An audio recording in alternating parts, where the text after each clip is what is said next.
nos afastar de Ti, para nos afastar do Teu propósito, do plano perfeito do Senhor. Mas o desejo do nosso coração é estar cada vez mais perto do Senhor. E nós sabemos que para isso tem renúncias a serem feitas. E nós queremos estar prontos a essas renúncias. E estar prontos para ouvir a Tua voz de comando e Te obedecer. Estar perto do Senhor significa estar longe de tantas outras pessoas, de tantos propósitos e propostas que nos afastam de Ti. Que o Senhor possa trazer discernimento a nós a respeito disso hoje e aprumar as nossas vidas em nome de Jesus, de maneira que possamos tomar decisões, posicionamentos que nos leve de fato para mais perto de Ti. Oro assim, agradecendo porque creio em olhos para ver, ouvidos para ouvir e corações prontos como terra fértil para receber a semente imutável, inabalável, incorruptível e eterna da Tua palavra, e essa semente frutificar em cada coração, em nome de Jesus. Amém. Amém, queridos? Abra sua Bíblia em Ruth, capítulo 1.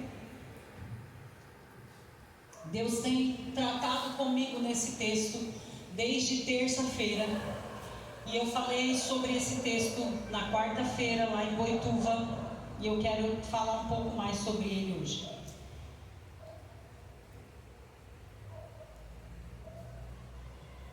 Eu não sei o quanto vocês conversam com pessoas, o quanto vocês convivem com pessoas que já foram na igreja e não são mais, com pessoas que estão na igreja. Eu não sei como tem sido a caminhada de vocês, mas o que eu percebo, queridos, é que os dias têm sido afunilados. E muitas pessoas têm uma inclinação grande para a desistência. Em especial para a desistência da caminhada de fé. E eu ouvi uma frase que muito me preocupou, que foi: eu não quero mais isso, porque servir a esse sistema chamado igreja é muito difícil. Quem concorda? Eu concordo, é difícil. É muito difícil. Porque a proposta do Evangelho, e não do sistema chamado igreja, mas do Evangelho de Cristo, é uma proposta de renúncia constante. É uma proposta de você entender que você faz parte de uma grande cadeia, onde pessoas dependem de você, você também depende de pessoas, e aonde as suas atitudes interferem direta e indiretamente na vida de outros. Aonde aquilo que você faz ou deixa de fazer interfere. Então você tem que andar com responsabilidade. Você tem que viver de forma intencional, sabendo que cada um dos teus passos estão tocando outras vidas. Porque a própria Bíblia vai dizer que nós somos membros de um mesmo corpo, e trata-se do corpo de Cristo. Então, como o nosso corpo tem os seus membros totalmente interligados, a minha mão agora não pode decidir ir lá atrás e todo o meu corpo ficar aqui. Se minha mão quiser ir até lá no fundo, o meu corpo todo tem que ir até lá, sim ou não? Essa consciência de que nós estamos ligados em um mesmo corpo, ela precisa estar constantemente avivada em nós. Porque assim, quando a gente vai tomar uma atitude, a gente sabe que a nossa atitude está interferindo em todo o restante do corpo. Então a gente não é uma pessoa isolada, que faz o que quer, que age como quer. Porque a proposta do Evangelho é a proposta que Cristo vivenciou.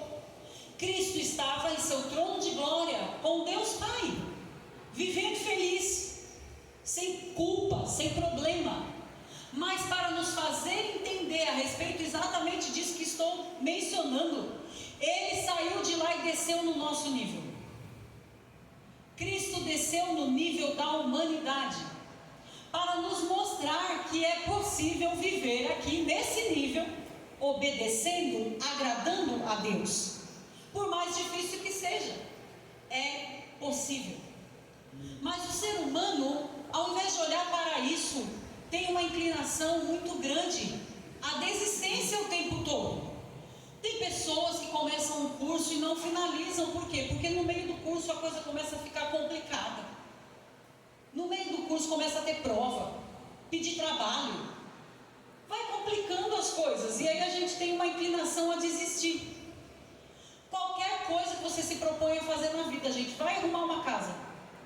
Você acorda com vontade de arrumar a casa, você fala, não, hoje eu estou naquele dia, entendeu? Vou arrumar a casa. Quando você começa, meu filho do céu.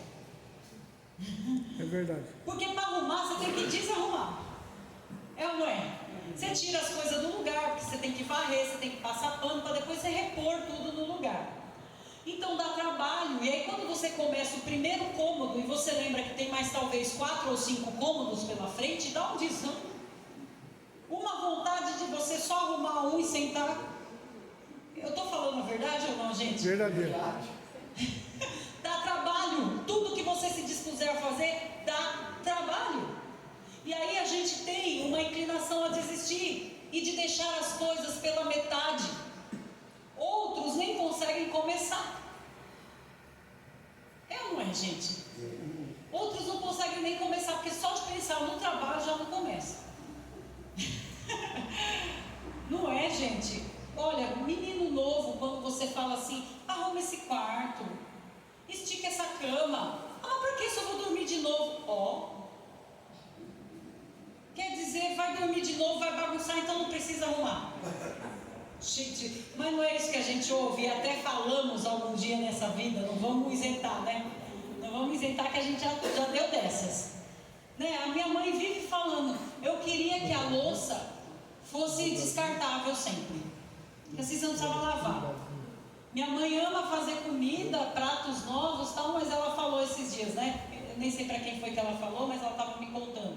Eu gosto de fazer novas receitas, mas o que eu não gosto é do tanto de louça que gera depois.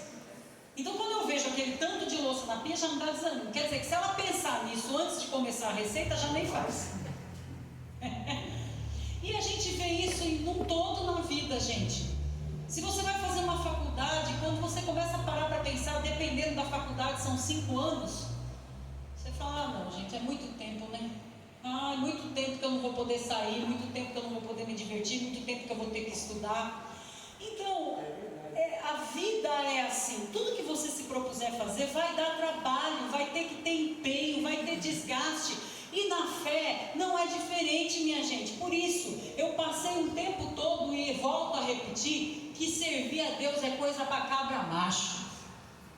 Frouxo não consegue. Gente frouxa larga mesmo. Sabe por quê? Porque o tempo todo você tem que reconhecer os seus erros. E coisa difícil é você reconhecer seus erros. O tempo todo você é colocado cara a cara com você mesmo. O trabalho do Evangelho é esse. É te fazer perceber que você é o único culpado a respeito das escolhas que você fez ou não fez. E aí é duro, porque a gente tem uma inclinação já desde o princípio a colocar a culpa no outro. Haja visto a conversa de Deus com Adão e Eva. É notório que a gente tem essa inclinação. Gente, só tinha eles lá e ainda quiseram começar colocando a culpa em Deus. Isso se arrasta pela história da humanidade, gente. Porque ninguém tem a coragem, ou pelo menos a grande maioria, vamos dizer assim, não tem a coragem de reconhecer suas culpas, seus fracassos. Se você parar para pensar no próprio Deus, parece estranho o que eu vou falar, mas eu quero que você, em nome de Jesus, não faça força para me entender errado, mas entenda. Deus criou todas as coisas perfeitas. E quando você vai ler lá no início de Gênesis, vai comigo lá um pouquinho. Gênesis primeiro mesmo.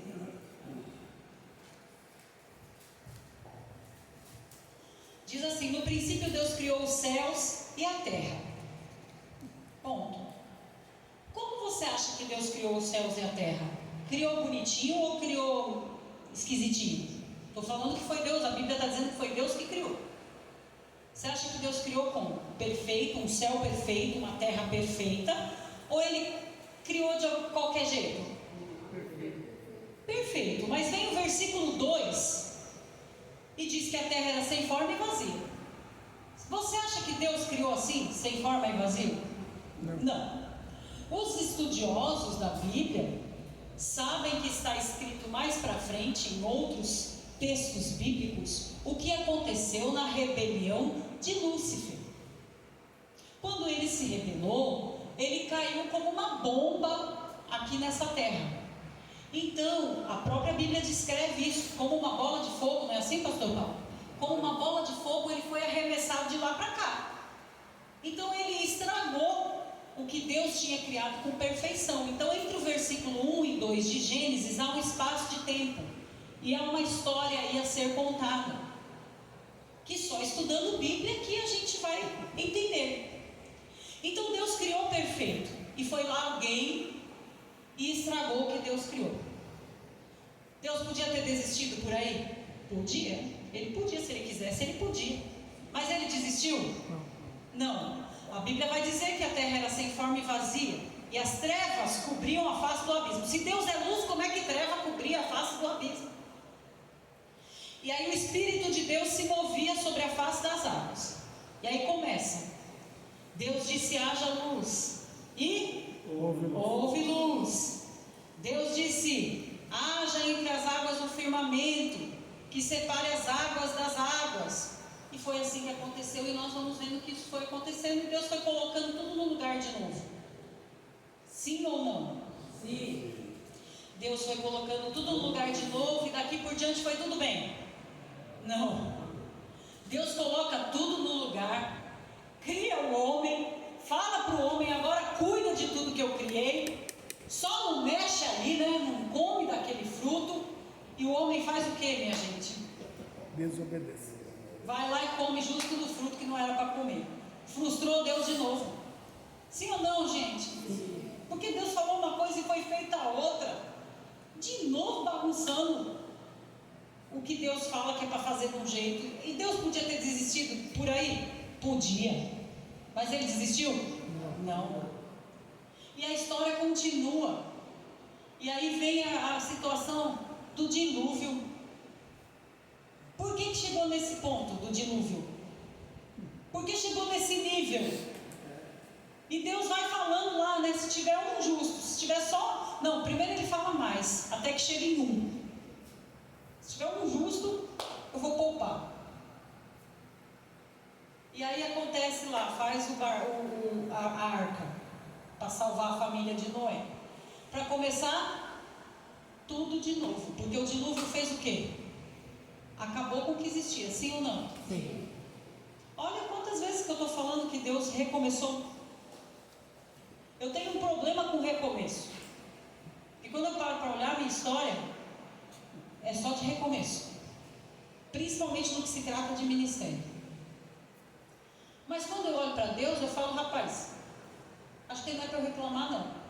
Eu estou nos passos, né? E eu cantava essa música: vou seguir os passos de Jesus, vou levar. Come, para que eu cantei isso? Eu profetizei para mim mesmo: vou levar comigo a minha cruz, ou cruz, viu? Gente, seguir os passos de Jesus é seguir passos de renúncia, de recomeços. E aí eu olho e vejo: poxa, Deus não desistiu da humanidade, Ele poderia ter desistido. Porque que descrédito que a humanidade foi apresentando o tempo todo a respeito dos planos perfeitos de Deus. E a gente vai ver muito mais situações onde Deus investiu confiança, propósito na vida de pessoas que simplesmente não fizeram como Ele ordenou, não fizeram como Ele falou que tinha que ser feito. E Deus estabeleceu todas as regras, falou: vai por esse caminho aqui, que por esse caminho você vai ter vitória. Reis que foram estabelecidos e que Deus deu toda a orientação para o reinado ser de sucesso. E no meio do reinado, esses reis esqueceram da orientação e começaram com idolatria e começaram com coisas completamente fora daquilo que Deus havia estabelecido, e o reinado foi um fracasso. E aí eu olho para esse texto que eu quero falar com vocês hoje aqui bem rapidamente, que está em Ruth, capítulo 1. E assim como fui despertada, quero despertar você também. Porque talvez tenham pessoas aqui querendo iniciar projetos, talvez tenham pessoas aqui no meio de projetos, talvez tenham pessoas aqui já executando coisas, mas desejosos de desistir. Desistir da sua família, desistir da sua caminhada ministerial, desistir da sua profissão, de galgar outros degraus, desistir de alguma coisa. Deus quer falar com você hoje aqui. Amém? Amém. Diz assim o texto: na época dos juízes, houve fome na terra. Um homem de Belém de Judá, com a mulher e os 2 filhos, foi viver por algum tempo nas terras de Moabe. O homem chamava-se Elimeleque, sua mulher Noemi e seus 2 filhos, Malom e Quilion. Eram efrateus de Belém, de Judá. Chegaram a Moabe e lá ficaram. Observem 3 verbos que há nesses 2 versículos que lemos. Foi, do verbo ir. Chegaram, do verbo chegar. E ficaram, do verbo ficar. Queridos, nós sabemos que todos nós temos a oportunidade de ir para algum lugar. Mas os que são da fé, os que entregaram sua vida a Jesus, sabem que agora você quer ir para o lugar da promessa. Só que nesse caminho para chegar ao lugar da promessa, existirão propostas. E você vai precisar decidir se você quer viver a promessa ou se você quer aceitar a proposta. A diferença entre proposta e promessa. E quando eles foram para esse lugar, eles foram porque havia fome na terra. E eles foram para escapar de uma situação, mas muito mais do que isso, para viver uma promessa. Assim como Abraão, quando Deus falou: sai da sua tenda, sai do meio da sua parentela e vai para um lugar que eu te mostrarei. Existia o que aí, gente? Uma proposta ou uma promessa? Uma promessa. Vou fazer de você pai de nações. Deus, quando nos chama e nos aponta um caminho, Ele está falando de uma promessa, de uma aliança que Ele está fazendo conosco. É diferente de quando alguém faz uma proposta para nós. A proposta fala só do agora. A proposta fala só do momento. A promessa te aponta algo que vai acontecer, desde que você obedeça à instrução do agora. E Deus não vai te falar tudo sobre um caminho para você chegar na promessa, mas Ele te fala sobre a promessa. O que me chama a atenção é que eles foram e eles chegaram no lugar onde eles determinaram que iam chegar. Mas o mais interessante é que ficaram. Sabe, tem gente que vai, até vai. E tem gente que até chega. Tem uns que nem chegam. Vai, mas volta para trás. Mas tem os que vão e chegam. Agora, ir e chegar não é o suficiente. Tem que ir, chegar e ficar. Agora, você acha que ficar no lugar da promessa é fácil? Não é. Ficar no lugar da promessa é muito difícil. Porque você tem que encarar propostas, mas também muitas pressões, muitos desaforos para você se manter no lugar da promessa. Não é fácil, por isso que eu digo para cabra macho. Porque o lugar que nós estamos almejando, queridos, é o céu. Mas para chegar lá, a gente precisa começar a obedecer aqui. Porque se a gente não obedecer voz de comando para esse tempo, para esse momento, dificilmente a gente escutará a trombeta que vai nos conduzir para o céu. E nós conhecemos essa história, queridos. Nós sabemos que quando chegou lá no lugar, houve guerra, houve uma situação e Elimeleque e os filhos morreram. E quem sobrou? A Noemi, a Ruth e Orfa, que eram as duas noras e a sogra. Noemi sabia que ela estava no lugar da promessa. Então ela falou: eu vou permanecer aqui. Eu permaneço aqui, mas vocês fiquem à vontade, caso queiram voltar para a família de vocês. E todo mundo conhece a história. Orfa voltou, sim ou não? Sim. E Ruth? Ficou. Ficou. O que mais você lê a respeito de Orfa depois que ela voltou? E o que você lê sobre Ruth? Um livro inteiro. Ruth fez história. Amém. Porque quem fica faz história. Glória a Deus. Agora, ficar não é fácil. Porém, Deus não tem compromisso com o fujão que vai atrás de proposta. Deus tem compromisso com quem finca o pé porque crê na promessa. Quantos estão aqui que Deus tem uma promessa com sua vida? Levante sua mão para eu saber. Glória a Deus. Mas rapaz, todo mundo? Sim, Deus tem uma promessa para com todos nós. Mas só viveremos se nós ficarmos no lugar aonde Deus nos mandou, nos plantou, nos colocou. Aleluia. Mas precisamos ter consciência que propostas aparecerão. É verdade.